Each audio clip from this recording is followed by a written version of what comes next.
অসংজ্ঞায়িত বা আনডিফাইন্ড কাকে বলে? যাকে সংজ্ঞায়িত করা যায় না তাকে অসংজ্ঞায়িত বলে। এইটা বলার সঙ্গে সঙ্গে একটা প্রশ্ন জাগে, কোন সংজ্ঞায় আমরা সংজ্ঞায়িত করব? তাহলে নিশ্চয়ই একটা সংজ্ঞা আছে, সংজ্ঞাটা আবার কি এটা আমাদেরকে জানতে হবে। সংজ্ঞাটা জানার জন্য আমাদের অনন্যতা বিধিটা একটু বুঝতে হবে।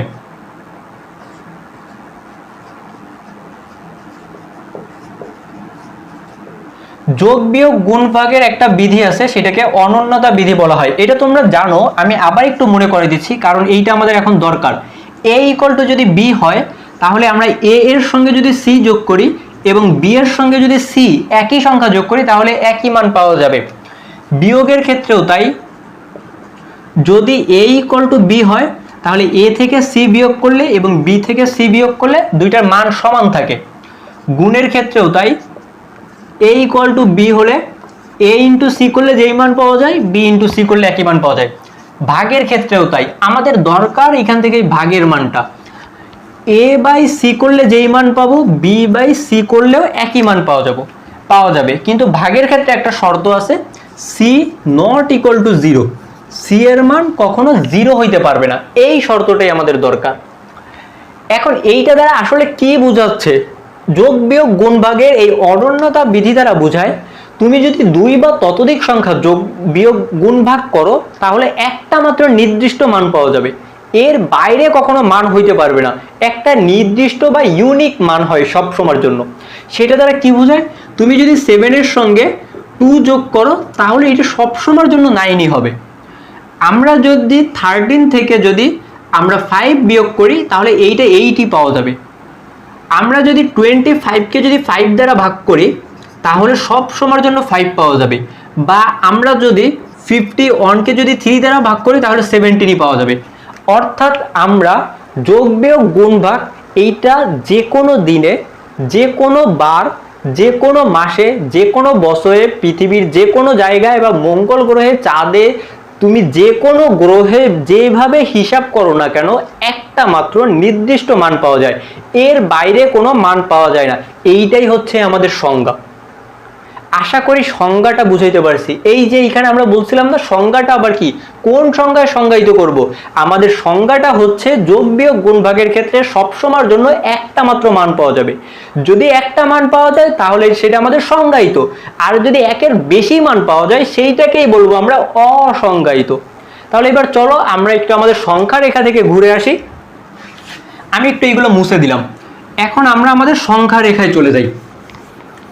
সংখ্যা রেখা থেকে আমরা যদি একটু হিসাব করি, যদি 1 ডিভাইডেড বাই 5 করি দেখো তাহলে এইখান থেকে আমাদের আসে হচ্ছে গিয়ে 0.2। যদি আমরা 1 ডিভাইডেড বাই হচ্ছে গিয়ে 4 করি তাহলে সেটা আসে 0.25। আমরা করতেছি, আমি এই যে প্রথমে 5 নিছি, তারপর হচ্ছে গিয়ে 4 নিছি, এবার এই দিক থেকে আমি ছোট ছোট সংখ্যা নিচ্ছি।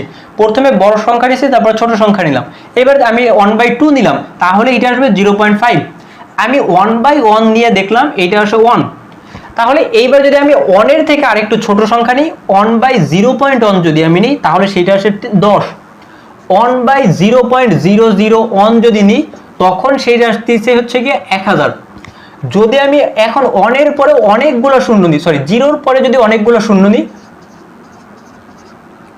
তাহলে দেখো এরপরে যদি আমি 1 নিই, এখানে কয়টা সংখ্যা নিলাম? 1 2 3 4 5 6 7, তাহলে একের পরে আমার 7টা শূন্য হবে।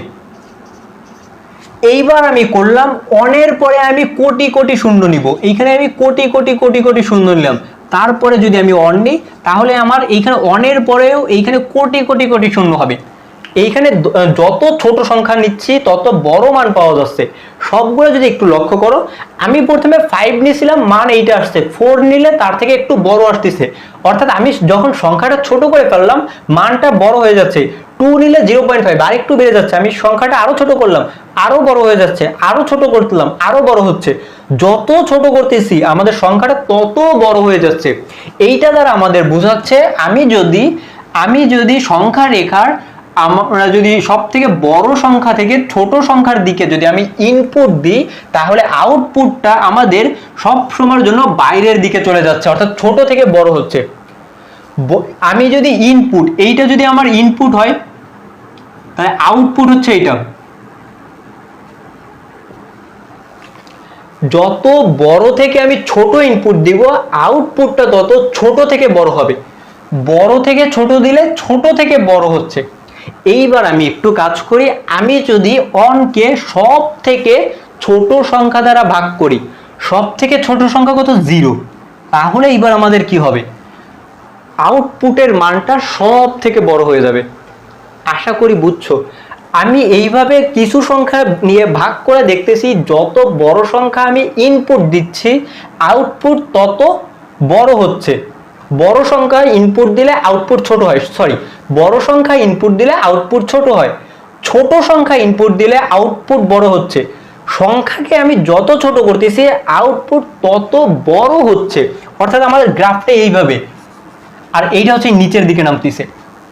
তাহলে এইবার আমি করলাম অনকে সব থেকে ছোট সংখ্যা দ্বারা ভাগ করলাম, তাহলে এবার মানটা কত হবে, সব থেকে বড়। সব থেকে বড় সংখ্যা কত আমরা কি জানি? একটু আগেই তো আমরা দেখে আসছি, অসীম যখন আলোচনা করছি, সব থেকে বড় সংখ্যা তো আমরা জানি না। সব থেকে বড় সংখ্যাকে আমরা কি দ্বারা প্রকাশ করি, প্লাস ইনফিনিটি, তার মানে এইটা হবে প্লাস ইনফিনিটি। আশা করি বুঝছো। 1/0 এটা করলে কত পাওয়া যাচ্ছে, প্লাস ইনফিনিটি পাওয়া যাচ্ছে। 1/0 মানে প্লাস ইনফিনিটি। এইবার প্রশ্ন হলো, আমাদের কি শুধু ধনাত্মক মানগুলো নিলেই কি এটা হবে? যদি আমি এবার ঋণাত্মক মানগুলো নিই তাহলে কি হবে? অর্থাৎ হচ্ছে গিয়ে আমার এই সংখ্যাগুলোর আগে একটা মাইনাস বসাই দিব, মাইনাস, সবগুলোর আগে একটা মাইনাস লাগাই দিব। যখন আমি মাইনাস মান নিব তখন সবগুলোর আগে একটা মাইনাস চলে আসবে। তাহলে এইটা কি হচ্ছে, এইটা হচ্ছে আমরা যত ছোট সংখ্যা, এইবার গ্রাফটা কিন্তু একটু উল্টে যাবে। এইবার হচ্ছে আমাদের সংখ্যাটা যত বড় হচ্ছে আউটপুট তত ছোট হচ্ছে। মাইনাসের ক্ষেত্রে বড় সংখ্যাটা কিন্তু ছোট, আউটপুট ইনপুটে আমরা যত বড় সংখ্যা দিব আউটপুট তত ছোট হচ্ছে। ইনপুটে যদি আমরা বড় সংখ্যা দিই তাহলে আউটপুট কিন্তু ছোট হচ্ছে, ইনপুটে আমি যত বড় সংখ্যা দিব আউটপুট তত ছোট হচ্ছে। আমার গ্রাফটা এবার নিচের দিকে নামবে আর এইটা উঠবে উপরের দিকে। আশা করি বুঝছো। এবার যদি আমি এই সংখ্যা রেখাটাই বুঝাইতে চাই তাহলে আমি যত বড় ইনপুট দিব আউটপুট তত বাইরের দিকে যাইতে থাকবে। তার মানে আমি এইবার করতে করতে 1কে সব থেকে ছোট সংখ্যা দ্বারা ভাগ করলাম। ছোট সংখ্যা কত, সব থেকে, সরি, এবার আমি মাইনাসের দিকে যাচ্ছি। এবার সব থেকে বড় সংখ্যা, সব থেকে মাইনাস থেকে যদি আসি সব থেকে বড় সংখ্যা 0, তাহলে এইবার ইনপুটটা কত হবে, ইনপুটটা সব থেকে ছোট হয়ে যাবে। সব থেকে ছোট সংখ্যা কত আমরা কি জানি? সব থেকে ছোট সংখ্যা তো জানি না, এখানে অনেক সংখ্যা আছে। তারপরে কত, মাইনাস ইনফিনিটি। তার মানে এখানে -0 দ্বারা যদি ভাগ করি তাহলে মাইনাস ইনফিনিটি। এইটা দ্বারা বোঝাচ্ছে আমরা যদি প্লাস মান নিয়ে যদি 0-র দিকে কাছাকাছি আসি আমাদের আউটপুট গুলো সব থেকে বড় ধনাত্মক মানগুলোর দিকে চলে যাচ্ছে। আর আমরা যদি মাইনাস মান থেকে 0-র কাছাকাছি আসি তাহলে আউটপুটটা সব থেকে ছোট সংখ্যার দিকে চলে যাবে, মানে মাইনাস ইনফিনিটি হবে। প্লাস দিক থেকে আসলে আমাদের প্লাস ইনফিনিটি, মাইনাস দিক থেকে যদি আমরা মানগুলো নিই তখন মাইনাস ইনফিনিটি পাওয়া যাচ্ছে। তাহলে এই দুইটাকে আমরা একসঙ্গে করে বলতে পারি, এই দুইটাকে যদি আমরা একসঙ্গে করে আমরা বলি 1/0 equal to plus minus infinity. এইবার একটু সংজ্ঞাটার সাথে মিলাও তো। আমরা একটু আগে যোগ বিয়োগ গুণ ভাগের অনন্যতা বিধি থেকে দেখলাম যে দুই বা ততোধিক সংখ্যা যোগ বিয়োগ গুণ ভাগ করা হলে একটা মাত্র নির্দিষ্ট বা ইউনিক মান পাওয়া যাবে। এইখানে মান কয়টা হচ্ছে, তোমার সংখ্যা তো একই, 1/0 একই সংখ্যাই আছে, তুমি মান কয়টা পাচ্ছ, রেজাল্টে কিন্তু দুইটা মান চলে আসছে। এইটা কি আমাদের সংখ্যাকে মানতেছে? সংখ্যাকে মানে না, তার জন্যই এইটা অসংজ্ঞায়িত। আমাদের অনন্যতা বিধি অনুযায়ী 1/0 সংজ্ঞা মানে না, তার জন্য এটাকেই আমরা বলবো অসংজ্ঞায়িত, যেটা আমাদের যোগ বিয়োগ গুণ ভাগের সংজ্ঞা মানে না। কারণ এখানে দুইটা মান চলে আসছে, যখনই দুই বা ততোধিক মান চলে আসবে তখন সেই টার্মগুলোকে আমরা বলবো অসংজ্ঞায়িত। আশা করি বুঝছো। এইটাই ছিল আমার অসংজ্ঞায়িত। এখন এই 1/0 কি শুধু অসংজ্ঞায়িত, আর কোনো অসংজ্ঞায়িত টার্ম আছে? তুমি যে কোনো সংখ্যাকে তুমি যদি 0 দ্বারা ভাগ করো তাহলে সেইটাই হয়ে যাবে অসংজ্ঞায়িত, মানে প্লাস মাইনাস ইনফিনিটি। এখানে প্লাস মাইনাস ইনফিনিটি লিখবো না, আমরা লিখবো হচ্ছে অসংজ্ঞায়িত। অসংজ্ঞায়িত তার মানে যে কোনো সংখ্যাকে 0 দ্বারা ভাগ করে প্লাস মাইনাস ইনফিনিটি, এইটাকে আমরা এইভাবে বলতে পারি n/0 equal to plus minus infinity বা হচ্ছে অসংজ্ঞায়িত। তুমি যে কোনো সংখ্যাকে যদি ভাগ করো তাহলে প্লাস মাইনাস ইনফিনিটি হয়। এটা কিন্তু শুধু উপরে 1 থাকবে এমন না, তুমি যে কোনো সংখ্যাকে যদি 0 দ্বারা ভাগ করো এরকম প্লাস মাইনাস ইনফিনিটি পাওয়া যায়। আশা করি বুঝছো, আশা করি বুঝছো। এইটাই ছিল আমাদের অসংজ্ঞায়িত। এখন এই অসংজ্ঞায়িত যদি বুঝে থাকো তাহলে আমরা এর পরে যাব অনির্ণীয়তে।